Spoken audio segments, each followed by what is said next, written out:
السلام علیکم ورحمت الله وبرکاته. محترم ستنه کړی دی چې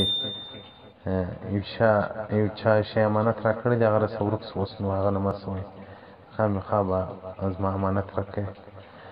محترمه فقها کرام وایي چې د امانت حکم دا دی وجوب الحفظ، واجب دی پر تا باندې حفاظت د هغه شي او ادا در باندې واجبه ده چې هغه درته وغواړي ته بې ورکوې او رسوې او دا چې ده درته لازمه امانت راوړه یا بل چا درته امانت ورسوه، دا قبلېدنې مستحب دی، هغه ته رسول واجب دی، حفاظت یې پلار کول واجب دی. او فقها کرام وایي ولا فلا تضمنو بالهلاک، دا که امانت پلار باندې هلاک سو ته نه یې ضامن. رد المحتاج جلد 5 صفحه 444. او دا چې اوس دی وایي زما څخه مثلا ورک سوی دی یا پلانکی سوی دی، نو په دې کې به یا دی امین وي، رښتیاګویه به وي، یا به ده خیانت کې کړی وي. که خیانت کې کړی وي بیا خو نو د ده حکم دا دی چې رسول اسلام بارک څخه یو روایت دی، مسکات صفحه 15 کتاب الایمان الفسانی کې روایت کړی دی. رسول الله صلی الله علیه وسلم بارک فرمایي لا ایمان لمن لا امانت له، هغه څوک ایمان نه لري چې هغه امانت کې خیانت کوي. او دغه رنګه د ابو هريره مبارک څخه روایت دی چې رسول الله صلی الله علیه وسلم بارک وایي آیت المنافق ثلاث، د منافق علامې درې دي چې خبرې کوي، درواغ وایي، او چې وعده وکړي خلاف ورزي د هغه وعدې کوي، او چې امین یې کوي شی په لاس ورکړي په هغه کې خیانت کوي. سنن نسایي جلد 2 صفحه 222. نو محترمه دا چې کله خیانت کې کړی وي په ورځ قیامت به بیا د الله جل جلاله په حضور کې بیا دا خبر راوڅېړل سي، بیا به خپله سزا وویني. او واقعیت اوس دا امینین خلک بیخي کم دي، ماته چې خلک شان راستي حتی بیخي دی په شناختهو خلکو کې دا شان ورک سي سره،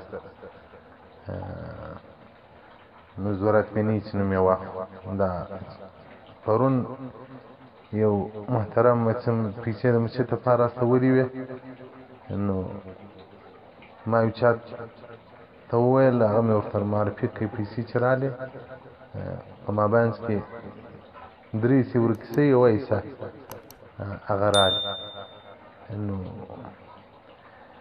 بیا چې ما نفر سره رابطه وسوه، هغه شرایو کولې برابر که دا پیسې ما دپاره استولي زما حق کې پکې وي، ما خو بخښلي دي، او که د مسجد حق کې پکې وي الله دې تر تېر سي او الله دې هدایت ورته وکړي.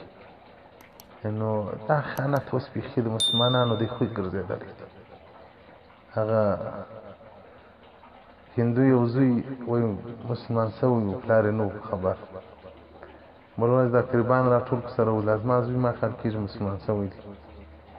هغه ورته په دې باندې څه دلیل لري چې مسلمان سوی دی؟ راته درواغ هم شروع کړي دي، دلته ګراک سره خیانت هم کوي.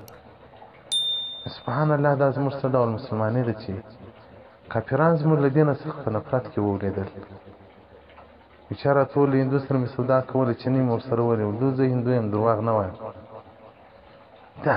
دا اوس زموږ اسلامیت دی، دا زموږ اوس د مسلمانۍ توپ په غاړه کې دی، خیانت په موږ کې دی، درواغ په موږ کې دي، دوکه په موږ کې ده.